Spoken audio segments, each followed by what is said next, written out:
Juan capítulo 1, versículo 38. Juan capítulo 1, versículo 38, dice la palabra de Dios: y volviéndose Jesús y viendo que le seguían, les dijo: ¿qué buscáis? Ellos le dijeron: Rabí, que traducido es maestro, ¿dónde moras? Les dijo: venid y ved. Fueron y vieron dónde moraba, y se quedaron con él aquel día, porque era como la hora 10. Seguimos con el tema del equipo de Jesús. Y ahora nos toca hablar de Andrés, un discípulo despierto. Jesucristo tenía y tiene la cualidad de dar un nuevo corazón. A eso vino, a darnos un corazón, a trasplantar el corazón de carne por darnos un corazón vivo. Su personalidad es la que ofrece, y es su personalidad la que habita en la vida de aquel creyente que decide pagar el costo de ser un discípulo. Y esa personalidad se va a ir reflejando paso a paso. Sin embargo, en Andrés vemos que las cualidades de Jesús rápidamente pudo apreciarlo y se mueve de manera muy temprana hacia las actitudes que el mismo Jesús mostraba.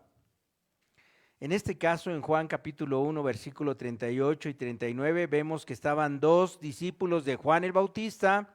Le oyen decir a Juan el Bautista: ahí está el Cordero de Dios. Le siguen.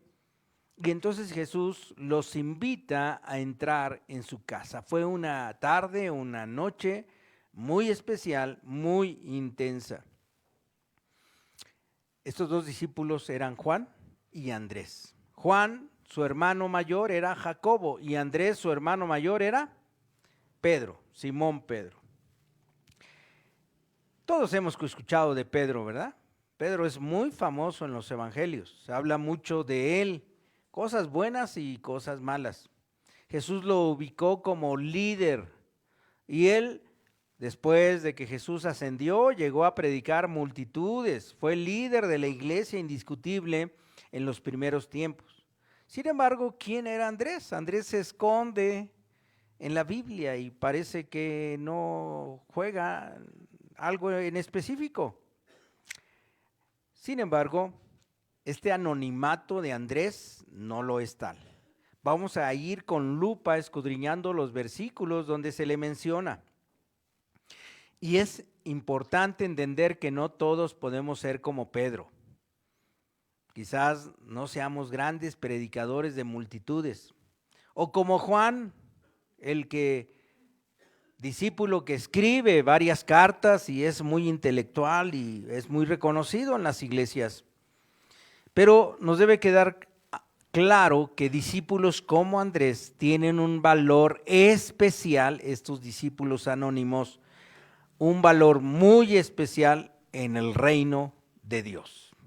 Andrés refleja el miembro de la iglesia silencioso, reservado, pero que ha sido impactado por Jesucristo de tal manera que en las actitudes y detalles muestra que está alumbrado más que aquellos que están en los reflectores.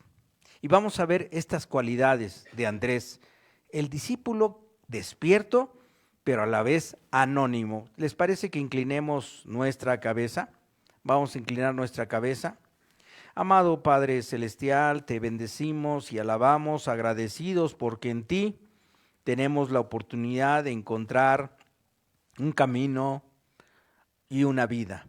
Es tu Hijo amado el que nos ha dado la redención, la compra por nuestras vidas, y ahora podemos estar ante tu presencia y suplicarte que el Espíritu Santo sea en nuestras vidas y nos dé la oportunidad de entender esta palabra. Y no tan solo entenderla, asimilarla de tal forma que tu palabra se vuelva vida. Dame la oportunidad como predicador, Señor, de ser útil a tu reino. Te lo suplico en Cristo Jesús. Amén. ¿Cuáles las cualidades? Juan capítulo 1, versículo 40 y 41. Juan 1, 40 y 41 menciona que Andrés, hermano de Simón Pedro, más adelante ese pasaje, al otro día, ya que salen de la casa de Jesús, Andrés hace algo muy especial, ya que está como hermano de Simón Pedro. Dice ahí la Escritura, señalando que Andrés era el que estaba ahí, y el versículo 41 nos dice que halló primero a su hermano Simón y le dijo: hemos hallado al Mesías, que traducido es el Cristo. Andrés confiaba en Juan el Bautista. Él dio testimonio de que Jesús era el Cordero de Dios. Juan el Bautista, Andrés lo seguía, era un elemento confiable, era un predicador fuerte, pero el mismo Juan había dicho que no era digno de desatar la correa del calzado de Jesús. Así es que Andrés, por eso fue a buscar a Jesús, porque ya había oído el testimonio de Juan el Bautista. Sin embargo, ahora va a buscar a su hermano porque no tan solo ha escuchado por tercera persona de Jesús, sino ahora lo ha vivido, lo ha experimentado, ha pasado con él la tarde, ha pasado con él la noche y sabe que allí hay una persona muy especial. Andrés pudo certificar por carne propia que Jesús tenía algo especial en su forma de ser, en su forma de hablar, en su forma de vivir. Y Andrés fue atrapado esa noche de convivencia y la presencia de Jesús empezaría a cambiar su vida. Y de lo primero que pasó es que él experimentó a Jesús. Mira, Juan el Evangelista también pasó, estaba junto con él. Y primera de Juan capítulo 1, versículo 1 y 2, nos dice la experiencia que vivieron, lo que contemplaron, por eso lo dice así, lo que era desde el principio, lo que hemos oído, lo que hemos visto. ¿Con qué?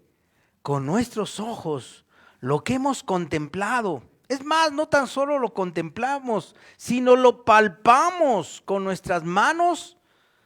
¿A quién? Al Verbo de vida. Porque la vida fue manifestada, en Él estaba la vida, la hemos visto y testificamos, y por eso es lo que anunciamos. Esta vida es una vida eterna. Se nos manifestó la que estaba con el Padre. ¿Qué significa esto? Que Juan y Andrés experimentaron a Jesús directamente.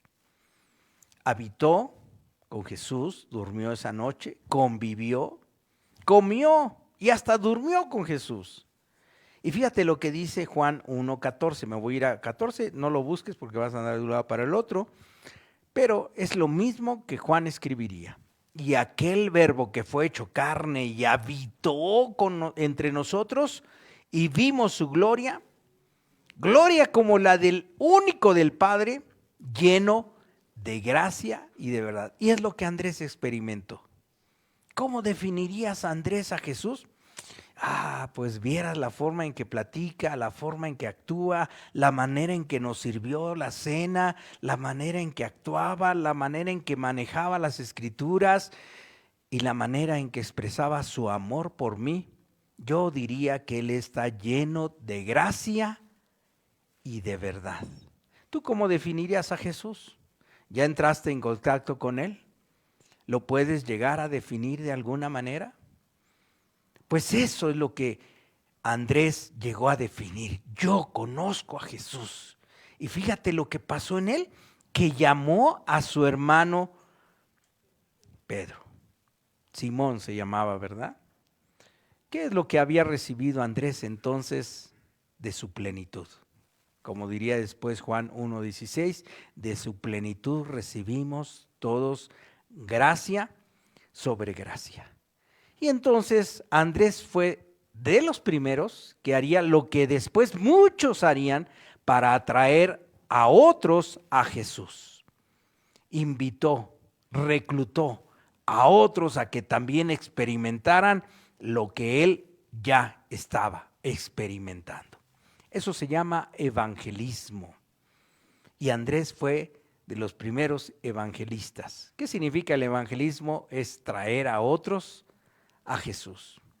Hay 3 citas, 3 frases que te quiero mostrar. La primera es de John MacArthur, un predicador norteamericano muy conocido. Dice: la razón por la que estás aquí en la tierra es que no puedes evangelizar a nadie en el cielo. ¿En el cielo vas a evangelizar a alguien? No, no vas a evangelizar, vas a adorar al Señor, vas a estar sin lágrimas, pero aquí en la tierra, la razón de que nos deja, en parte, es porque Dios quiere que tú seas alguien que reclute a otros para Jesús. Otro es de Charles Spurgeon. Dice: no fuiste salvo para que vayas al cielo solo, fuiste salvado para que lleves a otras personas allí contigo. ¿Cómo se llama? Charles Spurgeon. Y luego, esta es mía, Antonio Paca. Bueno, casi mía, pero yo creo que de alguien la habré escuchado. Dice: evangelizar es un sediento invitando a otro sediento donde se encuentra un manantial de agua fresca, gratuita e inacabable. Eso es evangelizar.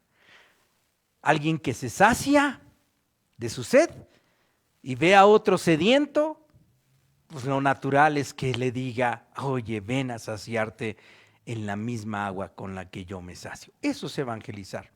Es decir, que alguien que no evangeliza es porque es alguien que no experimenta a Jesús, porque no tiene nada que mostrar, ¿verdad? A los demás, porque pues no lo estoy experimentando. ¿Qué tengo que evangelizar? Lo que Andrés nos enseña es que para evangelizar tenemos que experimentar.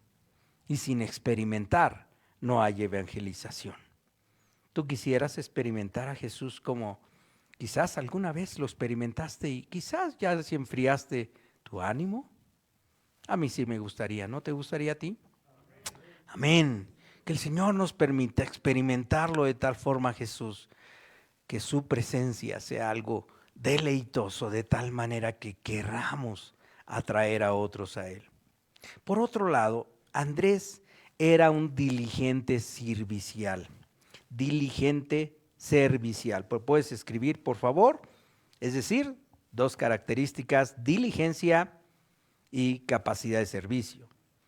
En Mateo 11:29 dijo Jesús: llevad mi yugo sobre vosotros y aprended de mí, que soy manso y humilde de corazón, y hallaréis descanso para vuestras almas. Andrés habrá escuchado esto y él lo asimiló muy rápido. En las Escrituras, en lo poco que se le menciona, se le ve ese carácter manso, humilde, pero no significa inactivo, sino la mansedumbre tiene que ver con el carácter que está disponible, abriendo sus ojos para ver de qué manera sirve en el entorno donde se encuentra. En el fútbol, por ejemplo, aplaudimos a los famosos que meten goles, ¿no? ¿Quiénes son los famosos, los que reciben los mejores contratos? Pues los que meten goles. Pero ¿qué tal los mediocampistas, los defensas que le pasan la pelota al goleador, por lo cual mete goles? Sin ellos no meterían goles los goleadores, ¿estás de acuerdo? Y eso lo saben muy bien los profesionistas del fútbol. Necesitamos, para tener un buen goleador, necesitamos gente que le apoye. Esos jugadores de medio campo, de apoyo, no son famosos, pero son necesarios para el equipo, y Jesús lo sabía muy bien. Y Andrés es ese tipo de jugadores. No necesita la fama.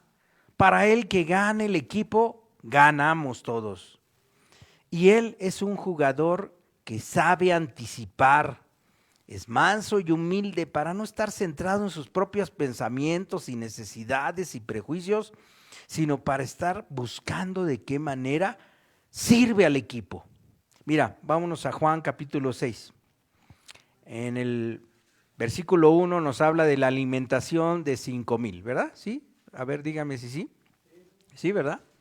alimentación. Usted sabe, están en un monte, no hay una tiendita ahí cerca, no hay un Chedraui, no hay un Soriana, han salido lejos, no hay transporte, nadie aparentemente trae comida, se hace tarde, Jesús ha estado sanando, ha estado predicando y la gente se le empieza a ver que sus tripas empiezan a chillar. Entonces, dice ahí el versículo 5, alzó los ojos Jesús y vio que había venido a él gran multitud y le dijo a Felipe, ¿de dónde compraremos pan para que coman estos? Y entonces, esto le decía Jesús a Felipe para una cosa. ¿Para qué? Para probarle. Porque Jesús sabía lo que había que hacer. Felipe le dijo, 200 denarios de pan. El denario era como una moneda que representaba el salario de un día. Y tenían 200 denarios de pan.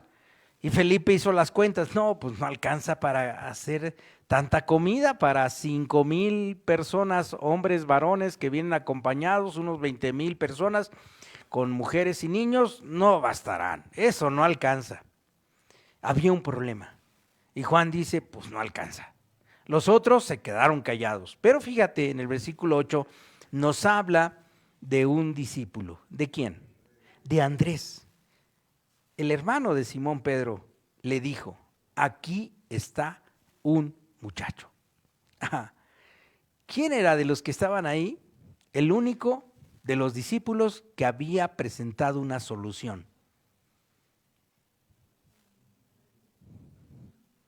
¿Quién era de los discípulos el que había presentado una solución? Andrés.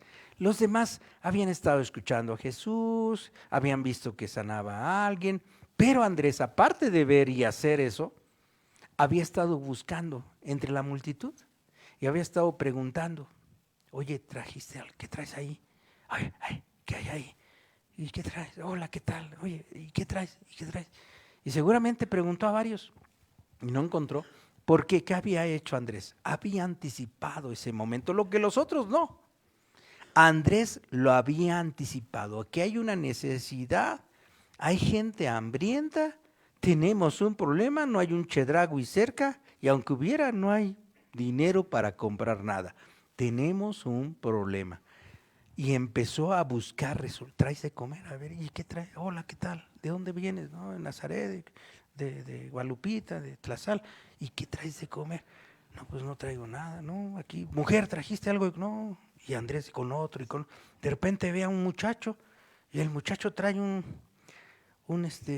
una bolsa y, oye, ¿qué traes ahí? ¿Y qué tal? ¿Cómo estás? ¿Y qué traes? Ya, traigo, ¿cuántos? 5 panes y 2. El muchacho debe haber dicho 2 peces, porque a mí sí me alcanza, ¿verdad? Pero ya cuando Andrés le dice a Jesús, pues 2 pececillos, no alcanza, ¿no? Pero fíjate, fue el único que tenía una solución al problema. Andrés tenía una cualidad especial que los demás no tenían, gracias a que había despertado a Jesús y a la forma de ser de Jesús, él había anticipado el problema, no tan solo lo vio, sino lo recibió, buscó resolver el problema. Muchas veces ante los problemas, ¿qué hacemos? Nos quejamos, no se puede, eso es imposible. Pero ¿qué hizo Andrés? Buscó resolver el problema y de hecho fue el que trajo la solución al problema. Porque de ahí, ¿qué pasó con esos 5 panes y 2 peces? ¿De ahí qué pasó? Pues de ahí el Señor levantó una multitud de peces y aparecieron los peces, oró el Señor, bendijo la comida y se hizo una gran fiesta. Un hombre anónimo, un discípulo anónimo que presenta una pequeña solución fue suficiente para que de ahí saliera una gran alegría y bendición. Andrés tenía esa cualidad. ¿Gustamos de tener esa cualidad? ¿Quisiéramos tener esa cualidad? Mire, las iglesias funcionan gracias a estos Andrés, que están en el detalle. No necesita uno decirle cuando ya vio la solución. No necesita uno compartirle alguna necesidad porque ya está viendo, aquí traigo esto, pastor, esto se necesitaba para esto. Y mire, gracias a Dios, la iglesia así sigue adelante.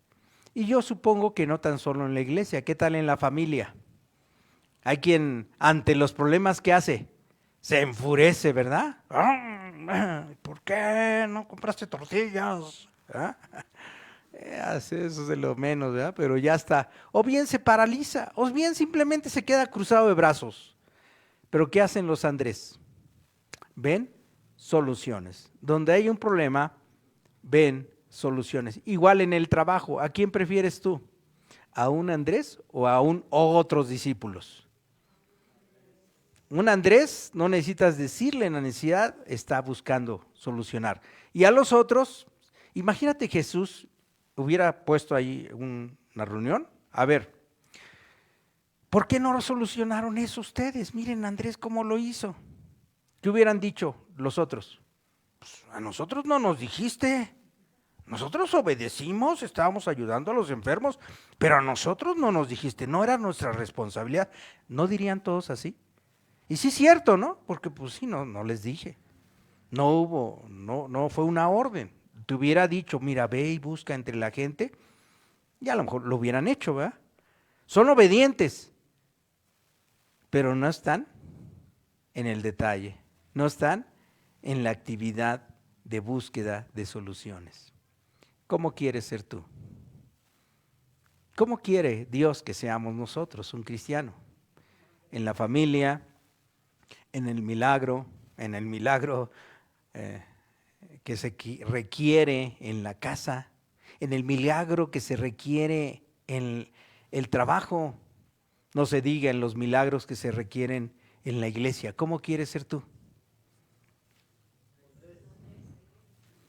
Es que no me dijo, pastor, no hubo ponche ayer. No me dijo, me hubiera dicho, usted háblenos y si me lo pide yo voy, ok. Y sí, hermanos, luego gracias a Dios tenemos hermanos que si yo les hablo, sí van y lo hacen. Oye, hermanita, hermanito, necesitamos el ponche, podría, sí, y sí lo hace. Pero cuánto me hubiera gustado ver a un Andrés que hubiera dicho, pastor, yo sé que no nadie va a llevar más que dulce, aquí está. Eso, gracias a Dios, sucede, la mayoría de las veces sucede en esta iglesia, pero a veces no sucede, ¿verdad? Porque no aparece el espíritu de Andrés, ¿verdad? Tengo otras cosas que hacer, mejor hago otras cosas. Tercer aspecto de Andrés. Andrés era amigo de los otros, era amigo de los otros. ¿Quiénes eran los otros? Mire, los judíos tenían un problema con el mundo. Y durante mucho tiempo los profetas insistieron en que se separaran del mundo, no convivieran con el mundo porque el mundo los atraía y las religiones falsas habían inundado su cultura al grado tal que ellos recibieron castigos muy tremendos. Así es que ellos se habían acostumbrado a ya no mezclarse con la cultura gentil o diríamos la cultura del mundo. Y ellos, los discípulos, pues ya tenían ese hábito cultural en general. Pero ese hábito cultural se había vuelto un desprecio pleno a los otros, al mundo, a los del mundo. Porque acá los judíos y allá los del mundo, los gentiles. Entonces, cuando oímos narraciones en las que convive un gentil con un judío, si nos metemos a la situación cultural de ese tiempo, tendremos que ver que hay un problema serio culturalmente. ¿Sí? ¿Me entiende más o menos? ¿Sí? Como si fuéramos todos aquí bien bonitos, todos aquí. Y todos vinieran así, con su corbata y su traje. Y de repente llega alguien vestido así, es más descuidado. Ay, ¿qué le haremos? Sí, hola, saludos, así de lejos, ¿verdad? Porque es el otro, es gentil, es alguien que, ay, ¿cómo vamos a convivir con él? Más o menos eso pasaba en la sociedad judía de ese entonces. Pero fíjese lo que pasa en Juan capítulo 12, versículo 20 al 22, nos narra esta historia. Había ciertos griegos entre los que habían subido a adorar en la fiesta. Ah, caray, era fiesta judía, ¿verdad? ¿Y quiénes habían subido? Unos griegos. ¿Por qué habrán subido los griegos? Mire, no era cuestión turística, en ese entonces no era muy valorado el turismo. Los griegos tenían una noción de la cantidad de farsas que vivían en su religiosidad llena de ídolos. Así es que les era atractivo a aquellos que profundizaban en su situación de vida, les era atractivo una religión con un único Dios y que ese Dios estaba muy cercano a su pueblo. Entonces, de una forma u otra había una atracción de parte de ellos para encontrarse con respuestas a la existencia de su vida. Ellos supieron de Jesús y dice el versículo 21. Entonces se acercaron a Felipe. ¿Quién era Felipe? Uno de los discípulos. ¿Por qué se acercaron a él? Porque Felipe es un nombre griego. Pero Felipe no era para nada griego. De hecho, ahí lo dice. ¿Qué dice? ¿De dónde era Felipe? De Betsaida de Galilea, lo dice muy claramente. Él no era griego, él era bien judío. Y entonces hablaron con Felipe. Seguramente habrán hablado en griego, que es un griego koiné, que se llama, que era el griego que se hablaba en toda esa región. Y entonces seguramente Felipe lo entendía y le rogaron diciéndole, Señor, esto significa que lo hicieron muy humildemente, ¿verdad? Sabían las diferencias culturales que guardaban los judíos con respecto a los griegos. Señor, quisiéramos ver ¿a quién? A Jesús. Querían tener contacto con él porque ya habían escuchado acerca de él. ¿Y qué hizo Felipe? Versículo 22. ¿Fue a Jesús? No, no fue a Jesús. Fue a Andrés. Y entonces sí, ya los dos se lo dijeron a Jesús. ¿Por qué está Andrés otra vez? Como vemos, Andrés jugaba un papel muy especial para todos los discípulos. Ese carácter que ya mencionamos de buscar en servicio y gentileza resolver los problemas, de una forma u otra Felipe confió en que él sí le ayudaría a presentar este asunto. Andrés, por lo visto, era el que menos prejuicios tenía para hablar con los otros. Andrés había asimilado con mayor claridad el hecho de que Jesús, como Mesías, no venía solo por los judíos. De una forma u otra, Andrés había captado eso en la forma de ser de Jesús. ¿Te acuerdas cuando Jesús estaba con sus discípulos y se le acerca a un centurión romano? ¿Te acuerdas para qué se le acercó? Para pedir que le sanara a un siervo. ¿Y qué hizo Jesús? Apártate de mí, centurión, yo soy judío y tú eres gentil. ¿Qué hizo Jesús? Se acerca el centurión y le dice, Señor, en mi casa hay un siervo muy enfermo, ¿no lo podrías tú sanar? ¿Y qué dice Jesús? Claro, ahorita voy a tu casa.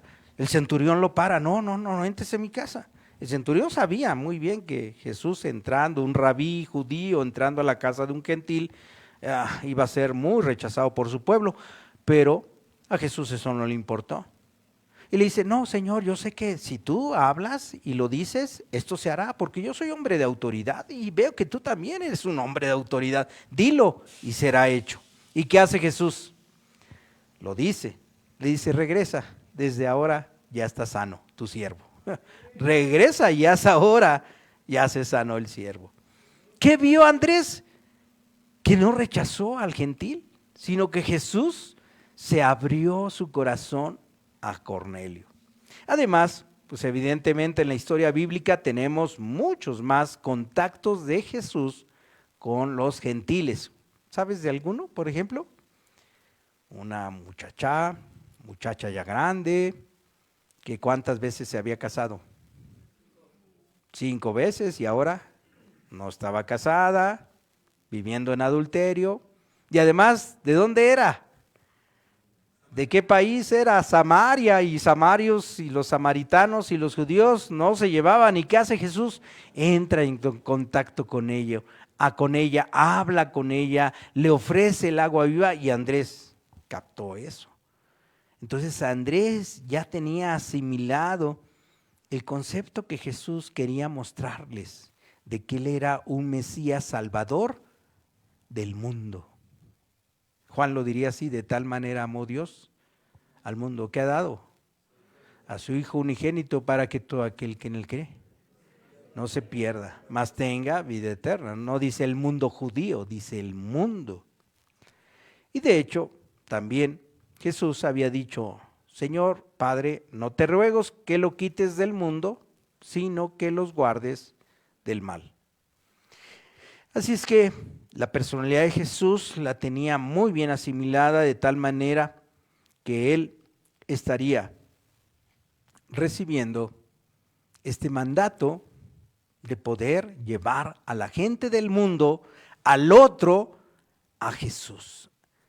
Algo que yo creo que impactó la vida de Andrés, y yo espero que a ti también te haya impactado, es el reconocimiento de sus pecados. ¿Te acuerdas cuando Andrés conoció a Jesús? Estaba con Simón, su hermano, y con otros más pescando. Y toda la noche se la habían pasado pescando.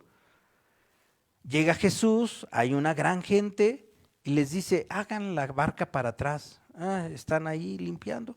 Hacen la barca para atrás, y desde ahí Jesús empieza a predicar. Después, cuando terminó la predicación, Jesús le dice: ahora muévanla para allá, báñense y muevan y tiren las redes. Oh, acabamos de limpiar las redes, le dice Pedro, ¿y tú nos pides que otra vez las echemos? No hemos pescado nada toda la noche.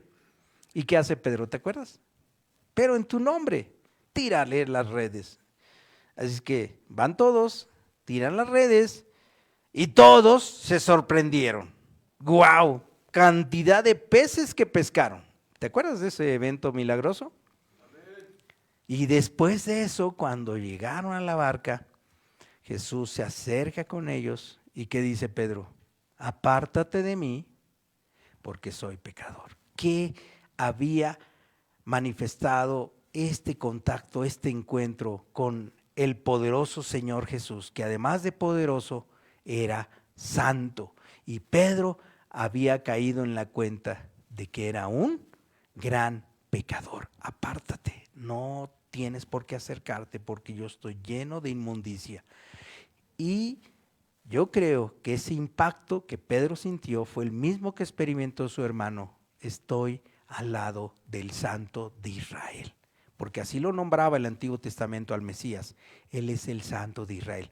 Por lo tanto, aquel que se acerca a Jesús, se acerca también encontrándose con sus propios pecados. Y aquel que manifiesta las obras del Señor tiene que ver con aquel que está aceptando en arrepentimiento la necesidad del perdón de Dios. ¿Y cómo requiere que sea la misericordia la que trabaje? Porque yo por mí no tengo nada que ofrecerte. Nosotros en este momento estamos ante la presencia del Santo de Israel. Y es el Santo de Israel el que nos ha convocado. Él está tan vivo hoy como lo estuvo hace 2000 años, cuando Andrés lo conoció. Él está tocando a tu puerta. De una forma u otra ya lo conoces. ¿De qué manera te ha impactado Jesús? ¿O de qué manera lo has dejado a un lado y has enfriado esa relación? Jesús dijo: yo soy la vid, ustedes son los pámpanos. El que permanece en mí y yo en él, lleva mucho fruto, porque separados de mí, nada pueden hacer. Andrés decidió estar cerca de Jesús y asimilar de la vid verdadera, y él manifestó esa consecuencia de estar en la vid verdadera. Fue un reclutador, fue diligente en el servicio, y además extendió el amor que Dios le manifestó hacia el otro, hacia el inmundo, hacia el necesitado. Hoy podemos tener la oportunidad también de ser impactados por el carácter de Cristo. ¿Qué tal si le permitimos que haga su labor Jesús y que nos impacte tan profundamente que nosotros también, como Andrés, manifestemos ese mismo carácter. Vamos a escuchar este video. Pon atención y después oramos, ¿sí?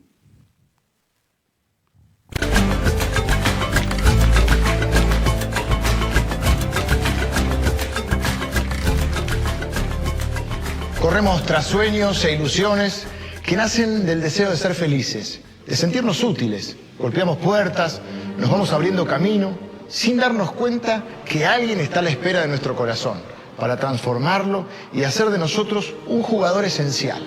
Andrés encontró a Jesús y a partir de ese momento su búsqueda terminó y trabajó insistentemente para sumar a muchos más a una vida llena de propósito y de esperanza.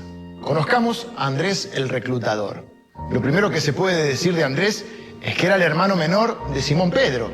De alguna manera siempre estaba a la sombra de su hermano mayor. Andrés es lo que yo llamo el hombre promedio. Es el de los 5 talentos. No es el que se para a hablar frente a miles. No, él está entre nosotros. Él es uno de nosotros. Andrés es alguien que está por la ciudad, que viaja en el bus o es el chofer del bus.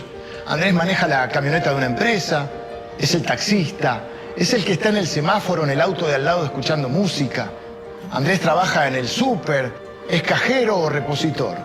Es la persona que te corta el pelo, el hombre que cambia tus neumáticos o el del lubricentro.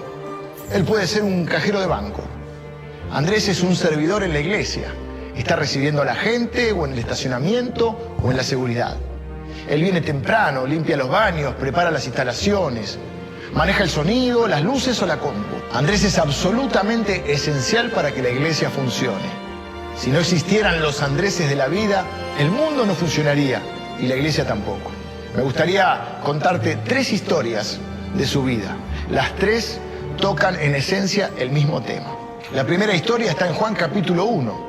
Andrés era un discípulo de Juan el Bautista, Jesús es bautizado, y entonces Juan el Bautista lo señala a Jesús y le dice: Andrés, ahí está el uno, yo solo lo bauticé, él es el indicado, él es el Cordero de Dios, él cambiará el mundo. Andrés se acerca a Jesús y entonces Jesús le pregunta: ¿qué estás buscando? Y no es una pregunta casual. Jesús está preguntando: Andrés, ¿qué es lo que realmente buscas en la vida? ¿Qué es lo que necesitas para ser una persona feliz? Andrés le responde: ¿dónde vivís, maestro? Jesús le dice: vení y ve. No es solo vista física, sino visión espiritual. Jesús le está diciendo: vení a ver si encontrás lo que realmente estás buscando. Andrés y Jesús pasaron todo el día juntos. Sobre qué hablaron no sabemos, pero en esas 24 horas algo sucedió dentro suyo. Él fue transformado. Andrés se convirtió en un discípulo de Jesucristo, el primer eslabón de una cadena espiritual. Andrés acercando a las personas a Jesús.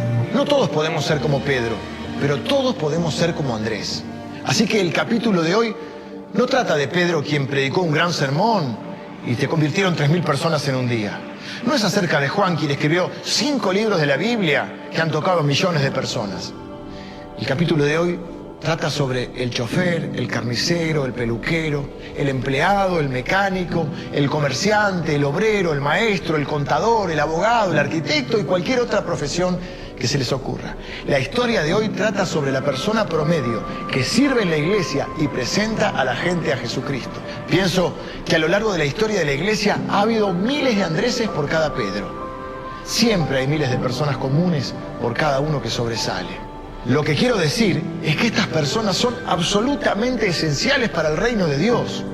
No son famosos, pero son útiles, y eso es lo que importa. Y lo mejor de todo es que todos podemos ser esas personas. Todos podemos con humildad servir a Dios sin estar pensando en el reconocimiento humano, sabiendo que lo que realmente importa es el reconocimiento del Señor.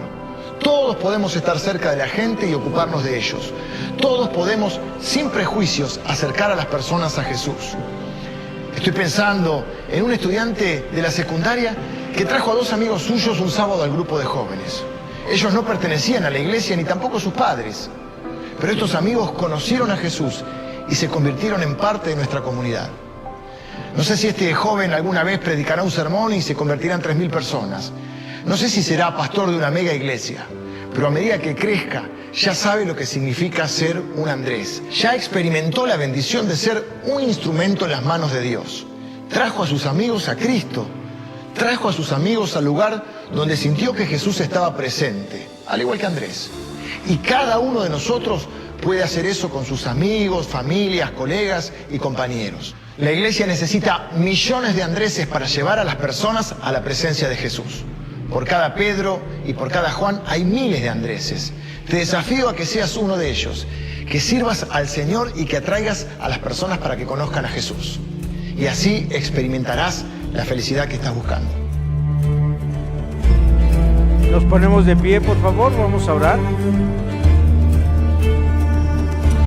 Amado Señor, gracias te damos por esta palabra, porque este estudio tiene la intención de proponernos el desear ser como tú y desear también servirte aunque no haya reconocimiento, desear ser útil a tus propósitos.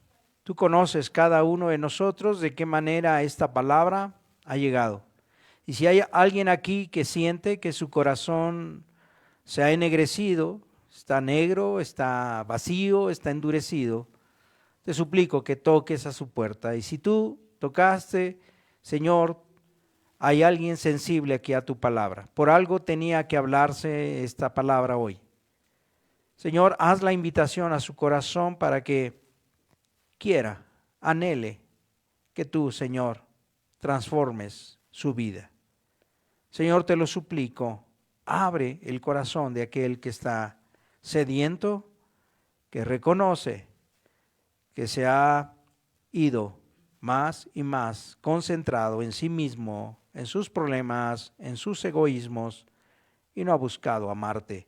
Señor, te suplico, muéstrale tu amor, muéstrale tu abrazo, muéstrale para que tenga una experiencia de encuentro o reencuentro con la verdad de tu plenitud.